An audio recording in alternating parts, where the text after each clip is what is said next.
Representative Sullivan, you are recognized for, opening the executive session on House Bill 1007 FN. I recognize Representative Sullivan for a motion. I move interim study. All right, the motion is interim study, seconded by Representative Leclerc. You're recognized to speak to your motion. We've actually had quite a bit of discussion about this topic, and remote work, while it's not a new concept by any means, it certainly exploded with the pandemic. And all of a sudden, people who were office dwellers became remote workers, and no thought was given to it. It just happened. And since the pandemic, we've all witnessed that a lot of these remote workers remained remote workers. A lot of companies decided that they didn't want to pay for an office. Some of them decided that they're getting more productivity out of someone working from home. But what the sponsor of this bill, Representative McKenzie, is suggested is that if you are working from home, that home is a workplace. And I guess the question is, what exactly does that mean? And Rep. McKenzie made some attempts. He actually worked on a couple of amendments. But in the end, I think we really need to pose that question. What exactly does it mean when your home becomes a workplace? One of the posters that is expected to be in all workplaces is one dealing with toxic materials. They all must be inventoried. Well, does that mean someone's got to go through my garage and inventory all of the fertilizers and pesticides and the stuff that is technically in the workplace, but having nothing to do with my work? So I would suggest, I guess we are suggesting that this is worth thinking about, talking about, and seeing if there is appropriate legislation that will address the complexities and uniqueness of remote work. So that's why I moved to interim study. Thank you. Thank you. I will tell you, Representative Sullivan, I got an email 2 days ago from someone asking me regarding workers' compensation and remote workers, and the question was posed, do you have to have it posted at someone's home, all of the Labor Department mandated posters? One would think yes. I'm not sure you can force someone to put a poster on their wall for themselves, but at least it's something we can discuss. To that point, I did ask the Department of Labor to give us an opinion relative to posters, because, as cool as it might be to put posters all over your house, there is, it is acceptable, and they could explain themselves, but it is acceptable to do them electronically or provide some kind of portal where people can have access to, so that would kind of take that away. Seeing no other hands, we have a motion on the floor. It's been seconded. We've had the discussion. If you are in favor of interim study, you signify by saying yes. If you're opposed, no. Madam Clerk, you call the roll. Vice Chair Seaworth. Yes. Rep. Avalani. Yes. Rep. Prout. Yes. Rep. C. Yes. Rep. Nodder. Yes. Rep. Mason. Yes. Rep. Colcom. Yes. Rep. Drago. Yes. Rep. Granger. Yes. Ranking Dem Sullivan. Yes. Rep. Baruti. Rep. Cahill. Yes. Rep. Hacken Phillips. Yes. Rep. Susi. Yes. Rep. Bouchard. Yes. Rep. McKenzie. Yes. The clerk votes yes. Rep. Leclerc. Yes. Rep. Staub. Yes. Mr. Chair, Yes. 20-0. Any objection to consent agenda? Seeing none, thank you. The next bill is House Bill 1051 relative to prohibiting certain deductions from wages of restaurant employees. Representative Drago, you're recognized for a motion. I move ITL. Motion on the floor is ITL, seconded by Representative Colcom. Sorry. You're recognized to speak to your motion.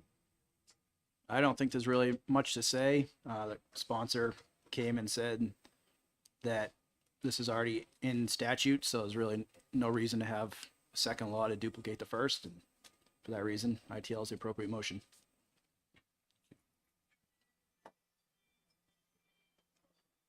Seeing no other hands, motion's been made and seconded. We've had a discussion.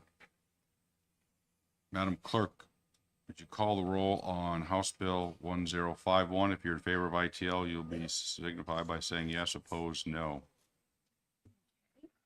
When you have the chance. Vice Chair Seaworth, Yes. Rep. Avalani, Yes. Rep. Prout, Yes. Rep. C, Yes. Rep. Nodder, Yes. Rep. Mason, Yes. Rep. Holcomb, Yes. Rep. Drago, Yes. Rep. Granger, Yes. Ranking Dem Sullivan, Yes. Rep. Baruti, Yes. Rep. Cahill, Yes. Rep. Hacken Phillips, Yes. Rep. Susie, Yes.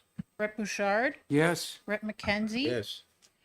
The clerk votes yes. Rep. Leclerc, Yes. Rep. Staub, Yes. Mr. Chair, Yes. 20-0. Any objection to consent agenda? Seeing none, thank you. Moving on to House Bill 1110, relative to E-Verify. Anyone like to make a motion? Would you like to make that, Representative? Expedient to legislate. Representative McKenzie. Also an expedient to legislate. Seconded by Representative Staub. Thank you.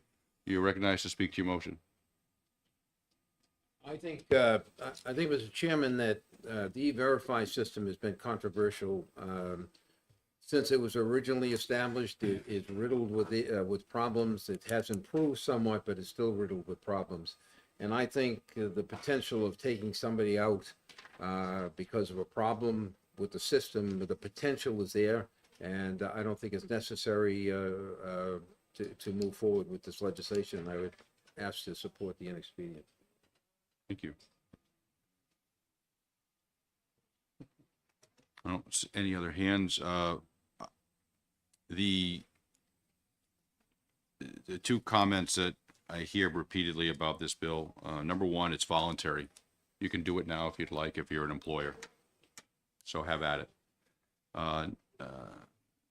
Number two, another comment that was made by an employer was, why are you making us do the job of the federal government to verify whether someone is here legally to work in the country or not?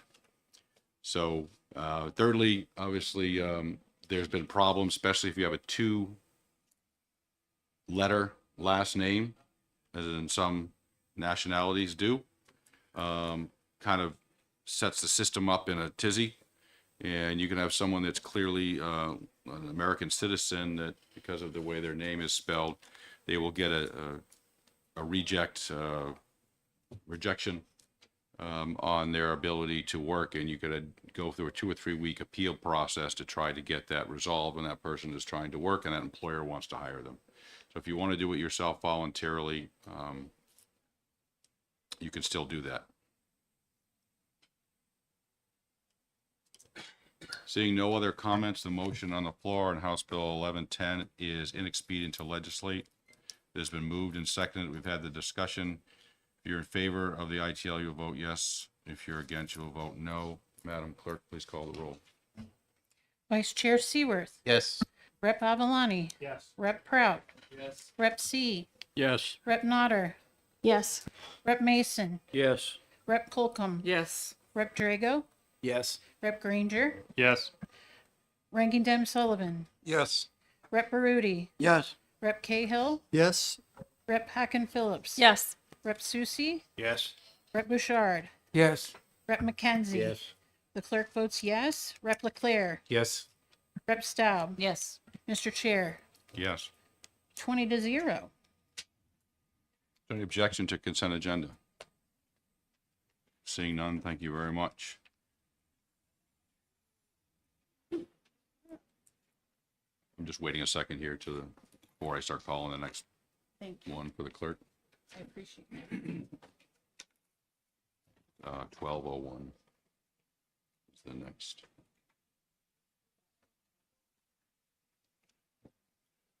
Okay. All right, House Bill 1201 relative to payments for deceased employees. Representative Avalon, you're recognized. Thank you, Mr. Chairman. I move ought to pass. Moved by Representative Avalon, seconded by Representative Prout. You're recognized to speak to your motion. Thank you, Mr. Chairman. This just, Oh, before I have you do that. You go ahead, speak to your motion, and then we'll have a report from the subcommittee. Or were you? Oh, he was on the subcommittee. right. Okay, I don't remember. Were you the chairman of the subcommittee? I- All right, Representative Avalon. All right, If we have anything to add. what I listen, I don't want individuals that sponsor their own bills to make the motion of the committee. Okay, so I've asked Representative Avalon to do it. We'll let him make his motion, then Brian can just speak about it since it was his bill, but that's the reason I did it, so just so you all know, all right? Thank you, Representative Avalon. I will defer my time to the chairman of the subcommittee. All right, Representative Seaworth, you're recognized. Thank you, Mr. Chairman. As indicated, we met in a subcommittee on this and had some lengthy discussions. In the end, there was agreement all around that it was prudent to raise the limit for this, which is the amount of money that an employer can pay directly to the survivor of a deceased employee, to something that matches what was in law at the time, but we did not think it was wise to raise it too much because there are dangers you could get into if too much money is being moved around outside of the formal process. One question that I asked the department to answer, which they did, was beforehand, I didn't understand whether you could only pay directly if the amount of money owed was less than $3,000, or if it was more, could you pay up to the $3,000 and then the rest went to probate? They reviewed the law, and the answer is the second. So whatever is owed to an employee, if it's requested by the spouse of the deceased, for example, the employee can issue up to $3,000 or whatever is owed, whichever is higher, and then the rest takes place through the process. I think I will, for the rest of it, the chairman joined us in the subcommittee meeting, and you made some excellent points about how probate actually works and what this money means in terms of the overall process that I found very illuminating. So, Before I mention those, Representative Bouchard and Sullivan were also on the committee. If you have any comments, Representative Sullivan. and if you could pass this to the clerk for the folder on. I do. There were several areas of anxiety that we uncovered during the lengthy discussion, they were to some degree alleviated by the fact that the current language of the statute says that an employer may pay to the survivor, but doesn't have to, and would pay to the survivor if a proper notice is given. So if there's no notice, they don't pay. If they don't want to, they don't pay. And frankly, in talking about going through the statute on figuring out who gets the money, if it goes beyond the spouse or the kids, it can get really complicated. And if it goes beyond the spouse or the kids, they probably need a lawyer to figure it out. And they might pay more than $3,000 to get the answer. So the fact that it's a may was comforting, because if it hadn't been a may, conclusion. But I'm sure that some employers will want to do this because they care about the the folks have been left by an employee who passed.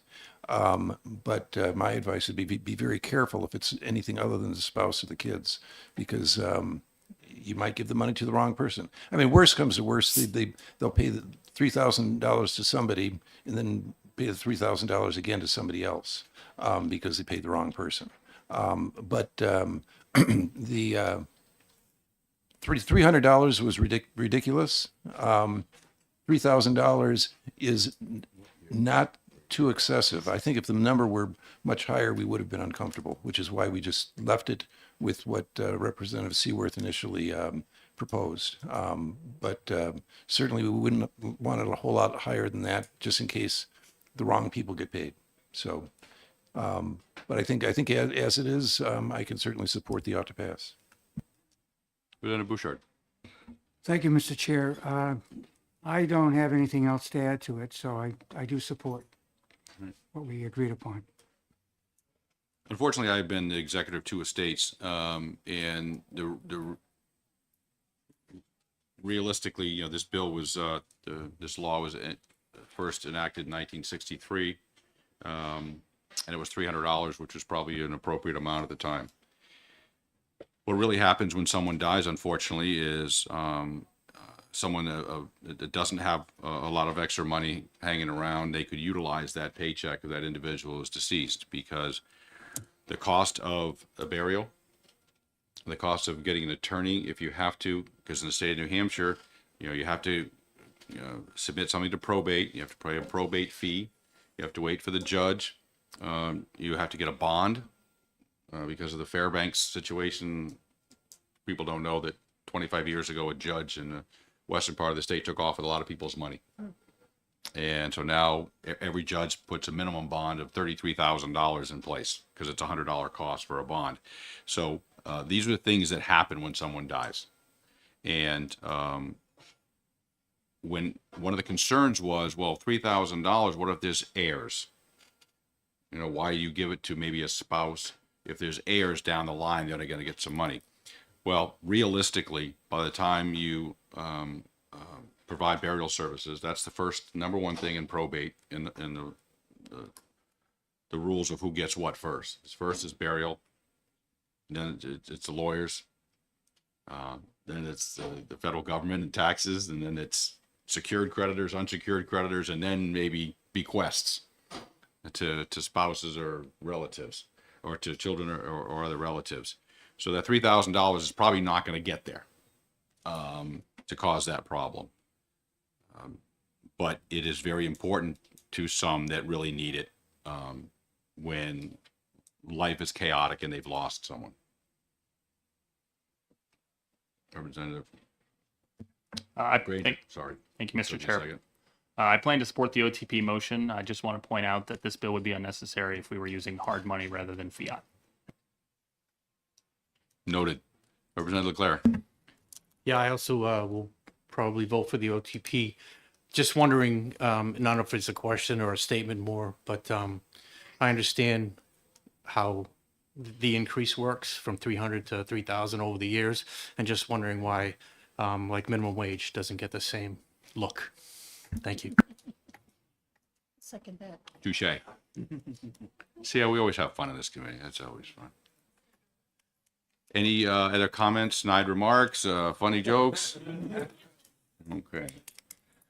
Seeing none, the motion's been made and seconded. We've had a discussion. It's time for the roll. If you were in favor of House Bill 1201, you'll be voting yes. Against, you're voting no. Madam Clerk, if you're ready, please call the roll. Vice Chair Seaworth, Yes.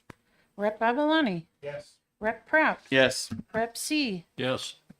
Rep. Nodder, Yes. Rep. Mason, Yes. Rep. Colcom, Yes. Rep. Jerigo, Yes. Rep. Granger, Yes. Ranking Dem Sullivan, Yes. Rep. Arudi, Yes. Rep. Cahill, Yes. Rep. Hacken Phillips, Yes. Rep. Susie, Yes. Rep. Bouchard, Yes. Rep. McKenzie. Yes. The clerk votes yes. Wage Warrior Leclerc, Yes. Rep. Leclerc, Rep. Staub, Yes. and Mr. Chair. Yes. 20-0. Any objection to consent agenda?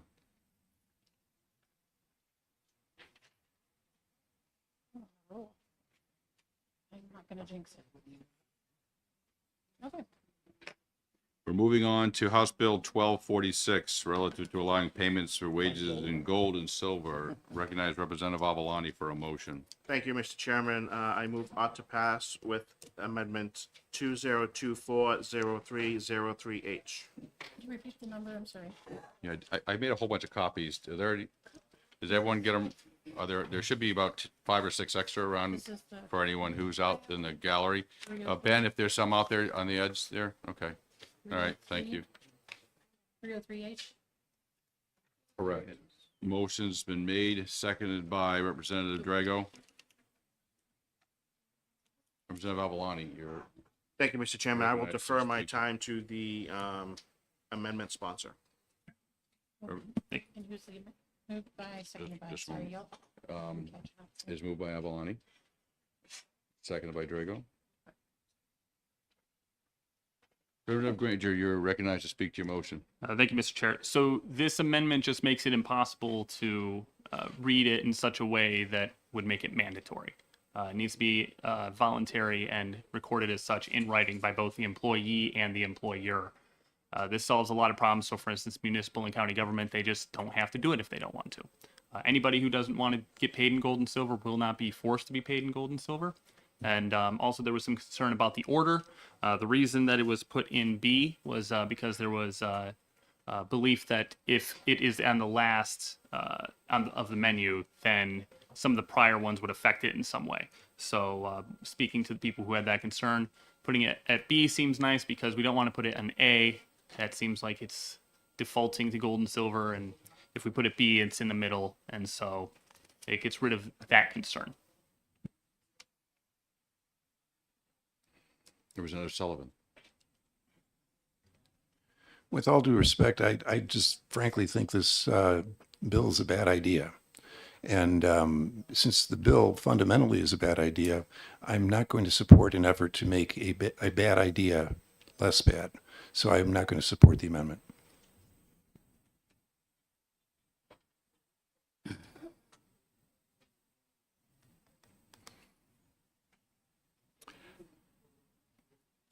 Representative Hackens Phillips. Thanks, Mr. Chair. I just wanted to draw attention to the subsection B on line 9 and 10, that I think it's unclear whether or not this is a one-time agreement or it could be in perpetuity. And I think that lack of clarity causes vagueness, which may cause that sentence to be stricken from law when it's legally interpreted, if that should ever come up. And I think, this is an important concept to think through before passing the actual language that it stands. So for that reason, I will be objecting to the amendment.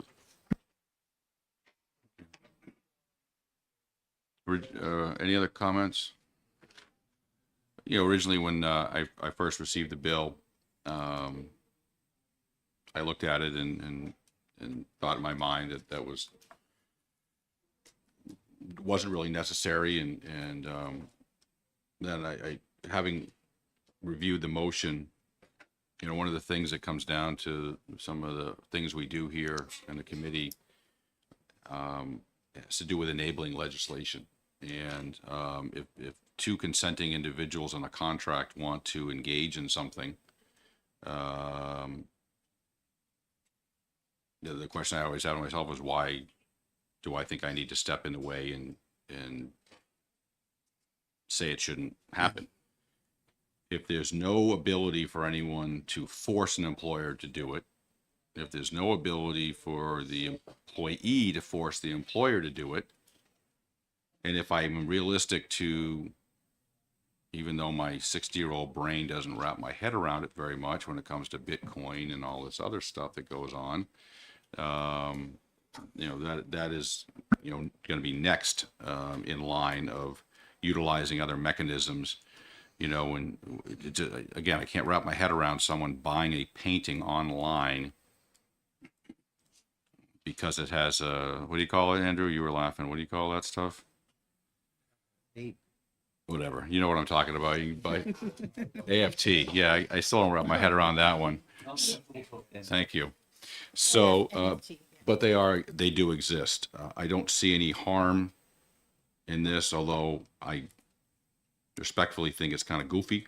I don't see that we've done anything to harm either the employer or the employee. Don't disrespect anyone else who disagrees with me, but that's where I just want to let you know where the chairman was coming from. So we have a motion on the floor, ought to pass with amendment. I'm sorry, the amendment is on the floor. My apologies. Thank you. Moving, do you want to raise? I'll make a quick Representative Since we Sullivan. are voting on the amendment, I understand the concerns of my fellow committee members, but I think it's very important that we not advance the original bill, that what we do bring forward for discussion purposes has the correction that has been made for the reasons we discussed. Thank you. One last word, Representative Granger? If this amendment fails, I'll bring it up then. Representative Cahill. Thank you, Mr. Chair. Is there anything in current law that prohibits an employer, an employee from agreeing to payment in gold and silver or in platinum and zirconium? I'm going to let you answer that, Representative Granger. Thank you, Mr. Chair. So the fact that it isn't in this list, this is a white list, not a black list. And so since we have a white list of legal ways to pay people for their biweekly or weekly wages, then yes, the fact that it's not on this list makes it illegal.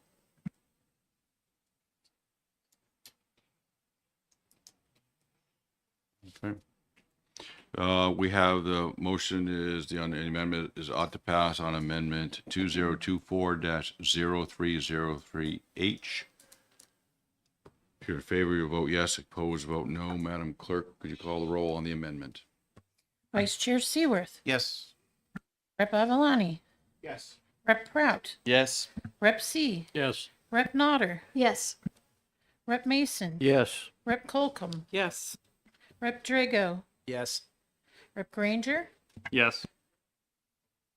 Ranking Dem Sullivan, No. Rep. Baruti, No. Rep. Cahill, No. Rep. Hacken Phillips, No. Rep. Susie, No. Rep. Bouchard, No. Rep. McKenzie. No. The clerk votes no.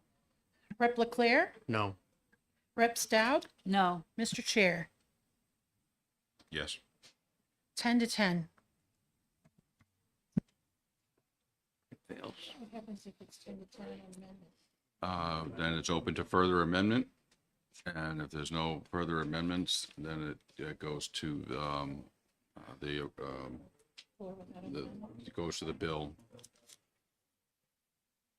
So I'm waiting for a motion from one Representative Granger. I move OTP on the original bill.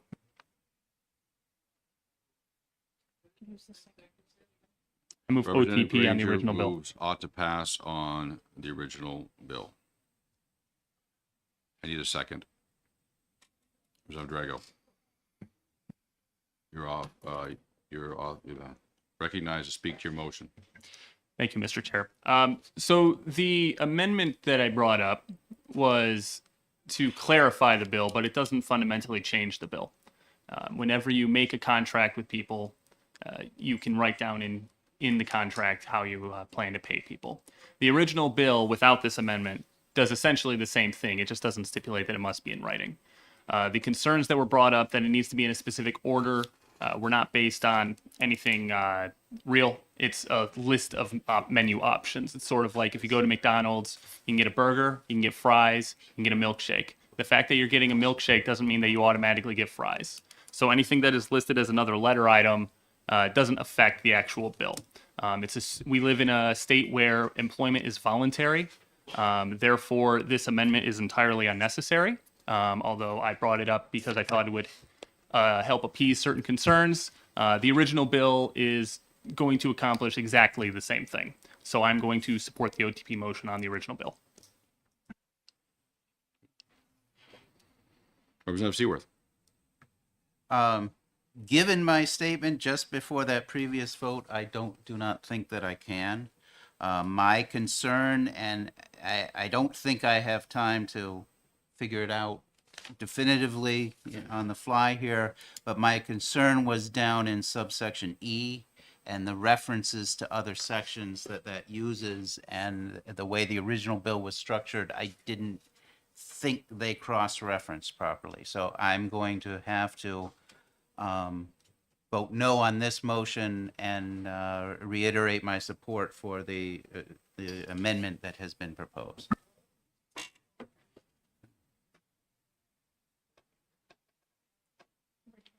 I see no other comments. The motion on the floor is ought to pass. Moved and seconded. If you're in favor, you vote yes. If you're opposed, you will vote no. Madam Clerk. Vice Chair Seaworth, No. Rep. Avalani. No. Rep. Prout, No. Rep. C, No. Rep. Nodder, No. Rep. Mason, No. Rep. Colcom, No. Rep. Drago, Yes. Rep. Granger, Yes. Ranking Dem Sullivan, No. Rep. Baruti, No. Rep. Cahill, No. Rep. Hacken Phillips, No. Rep. Susie, No. Rep. Bouchard, No, Rep. McKenzie, No. Clerk votes no. Rep. Leclerc, No. Rep. Staub, No. Mr. Chair. No. That's 2-18. Moving on to House Bill I think We need a motion. we need Sorry. another motion. 1. That was the motion that ought to pass. It failed. ATL. And it Oh, I failed. apologize. All right. Sorry. Mr. Chairman, Yes. in light of the amendment not passing, I move ITL. No, you don't. Okay, I don't.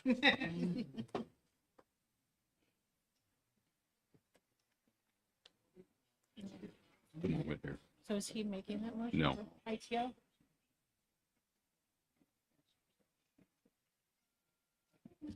Would anyone like to make a motion about an expedient to legislate? Representative Sullivan. I move Representative. inexpedient to legislate. Moved by Susie. Tim says Okay, that's Representative Susie seconded. You're recognized to speak to your motion. I've made my point. I don't think paying in gold and silver is a good idea. Paying with a commodity that changes value continuously is awkward at the very least and impossible at the very worst. So that's why I move ITL. Representative Granger. Thank you, Mr. Chair. I oppose the ITL because doing business in a commodity that changes price frequently is just not very useful. And therefore, I think we need to switch to gold and silver. Thank you. All right. Seeing no other hands, the motion on the floor is inexpedient to legislate. It's been moved and seconded. If you are in favor of the motion, you will say yes. Opposed, you'll say no. Madam Clerk, please call the roll. Vice Chair Seaworth, No. Rep. Avalani, No. Rep. Prout, No. Rep. C, No. Rep. Nodder, No. Rep. Mason, Yes. Rep. Colcom. No. Oh, wait, he voted. Rep. Mason voted yes, correct? Correct. And then Rep. Colcom. Thank you, keeping me on my toes. Rep. Drago, No.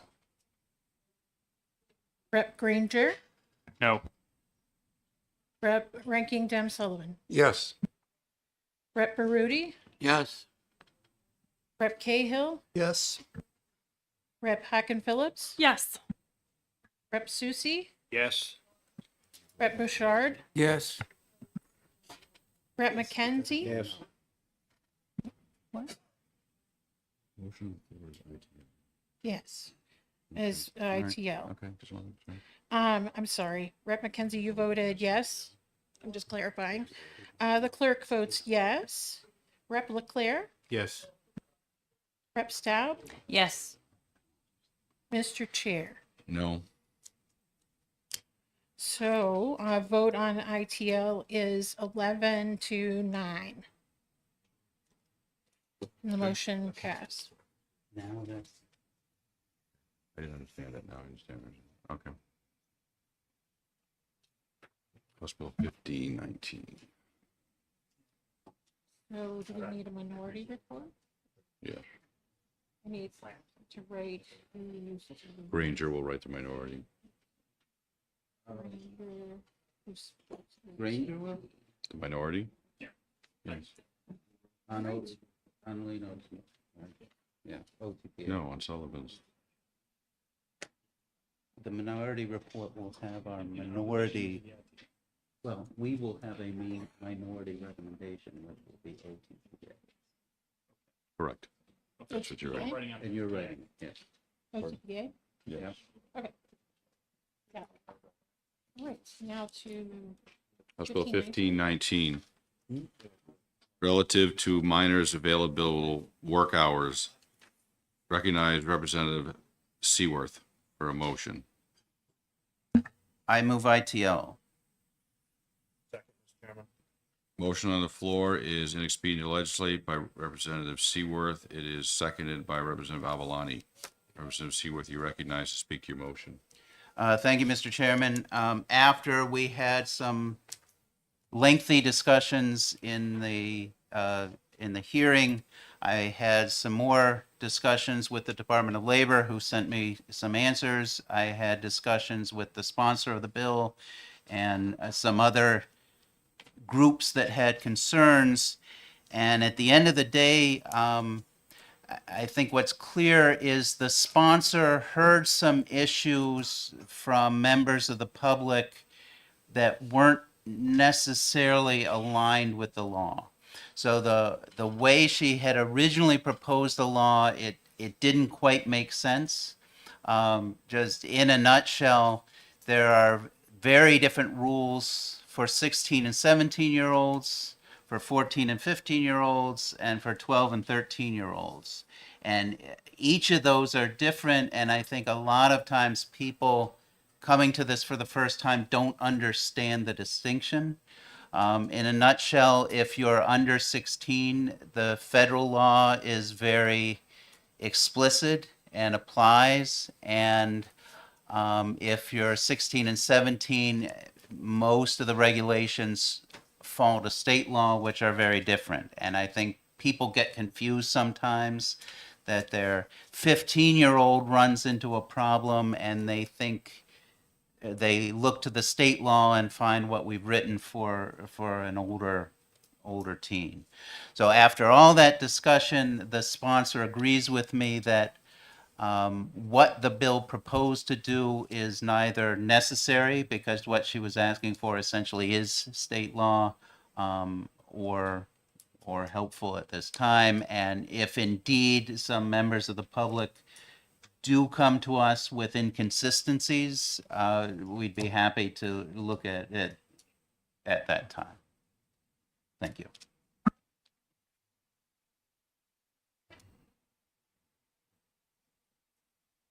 I see no other hands if anyone would like to speak.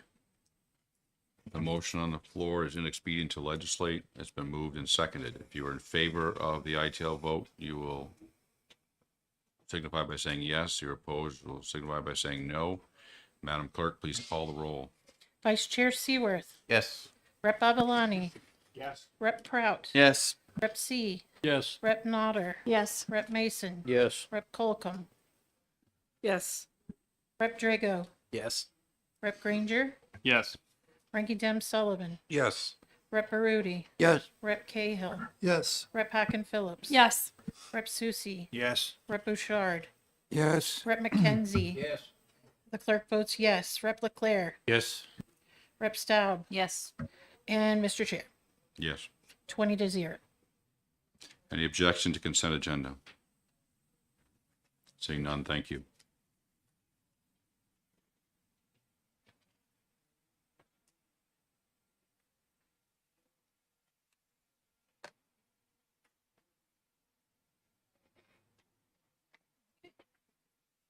House Bill 1648, relative to electronic pay cards. Recognize Representative Susie Sullivan for a motion. Thank you. I move inexpedient to legislate. Second, Mr. Chairman. Seconded by Representative Avalani. Representative Sullivan, you're recognized to speak to your motion. Thank you. I think many of us, I won't speak for many of us, I'll speak for myself. I happen to believe that this bill should not have come before us because it is following a very similar bill, almost identical bill from last year. And frankly, the sponsors should have taken a message from the vote last year, which I believe was unanimously against the payroll cards. I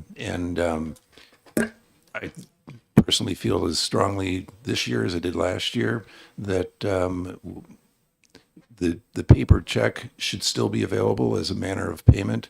Not many people take them. It's not an overwhelming burden to do it. And frankly, I get the sense that this bill is here only because there's a company that's pushing it. So for that reason, I have moved to ITL, and I also understand that there was a subcommittee that had a lengthy look at a potential amendment, but I'm not going to speak to that because I was not on that subcommittee. But my understanding is that they came to a 4-4 agreement that ITL should stand, but I would let them speak to that. Thank you. The subcommittee was made up of Avalani, Cahill, Susie, and myself. So Representative Avalani, since you made the second of the motion, you may speak first, and then the other two gentlemen have your comments after. Thank you, Mr. Chairman. I echo Representative Sullivan's comments as well. We defeated this bill soundly last year, and it's back again. The problem as an employer, you're making an employee now request a check. The default payment will be a bank card if you don't have their bank information. They're removing written authorization to allow direct deposit. And there is one company, there isn't just one company that offers payroll cards in the state. There are others, and a lot of other ones have fees associated with simple items. So at 93% of the population that does direct deposit, the other 7% could be forced into these pay cards with these fees, and I don't think that's right. Also taking away the employer's default to a check if they can't get any information from the employee. We shouldn't be telling what employers or employees should or should not be doing in getting their pay unless they have a written contract. Thank you, Mr. Chairman. Representative Susie, any? No? Representative Cahill. You're all set? You're waving off? Okay. One of the things I think is very important that I had learned over my years here is that we have to think when we make law about every type of employee, whether they're making minimum wage, whether they're making a lot of money, and also what kind of businesses we have. Not everything fits in a nice, simple cookie cutter where you work for a grocery store, or you work for an insurance company, or you work for, an airline, or whatever you do. I don't even know what the heck you do sometimes. Something to do with your computer all the time. We have to try to think of everything and how it fits with these. And does it fit in? And right now, the law works. 93%, we're told, of the people utilize a direct deposit. The remaining 7% of the 750,000 people employed in this state leaves about 51,000 people that are either getting a check, either getting a pay card, paying, however, whatever agreements they've made.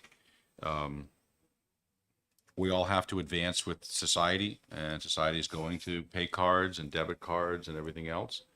But I have to think about that person who's working two jobs, making, $10 an hour each one, and the fees associated with some of these things. And one of the hallmarks of everything that we've learned in this committee is that you earned that pay. You deserve to get that pay at a bank, convenient to where you're working, for no cost. And that's always been the platform that we've had here. And If an employer wants to make a deal with their employees to utilize pay cards and maybe pay for some of the fees or provide this, now that's still provided, the pay card, they can still use the pay card and go to a certain bank, get their money. But then there are some pay cards that only allow you to take so much. So you may not be able to withdraw your entire paycheck from that at one point. We looked at every single sentence of the bill and a proposed amendment. Tried to work different ways. There's things in the bill, the existing bill, which I don't prefer because it places blame on the employer if the system has a hiccup. I don't think it's the employer's problem if the pay card system has a hiccup. We all know computer systems have hiccups. And anyone lose their cell phone service last week for a certain couple cell phone companies? Anyone on Facebook, I guess, yesterday who couldn't post about their latest meal? That's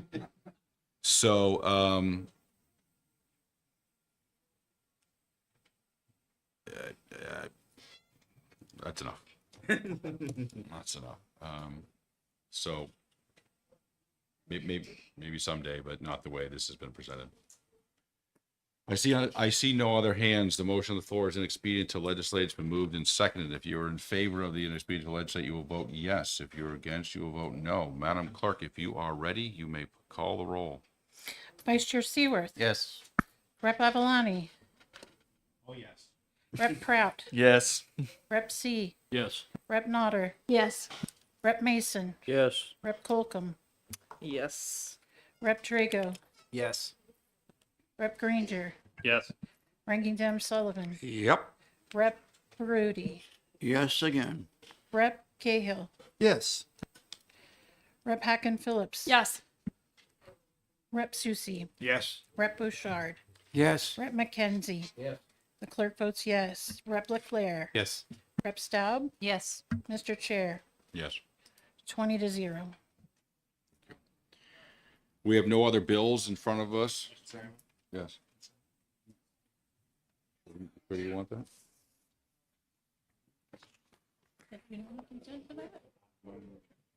I,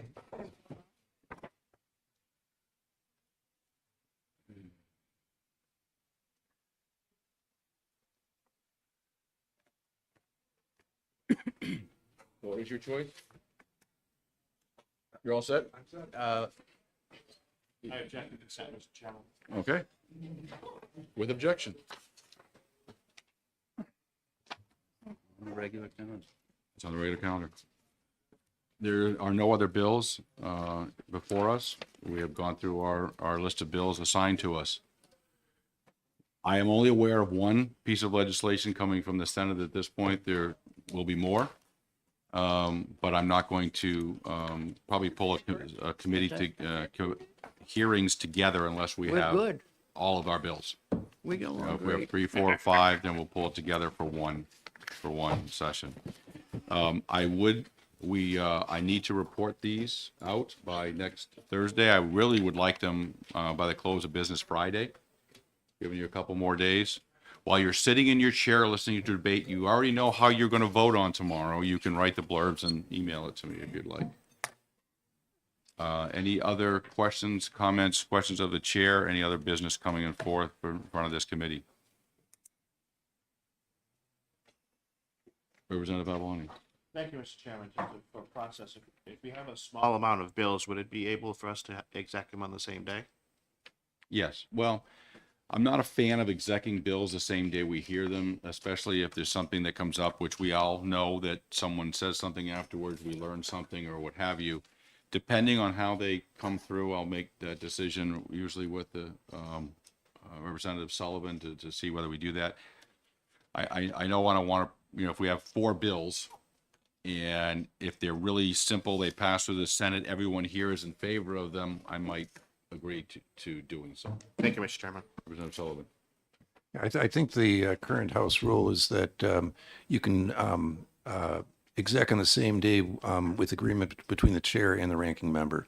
And I will just share that if if there's any reason to doubt whether we've had enough time to consider and debate, I won't consent. I don't think the chair would suggest we should vote. But basically, if we've got a no-brainer bill and we can exec in the same day after carefully considering it, I certainly wouldn't automatically say no. Representative Nodder. Thank you, Mr. Chairman. I just wanted to commend you for the efficient way you run your committee. Thank you. Any other comments from anyone? Again, thank you very much for everyone being congenial, as always. So thank you very much. Have a good day, everyone. It's closed.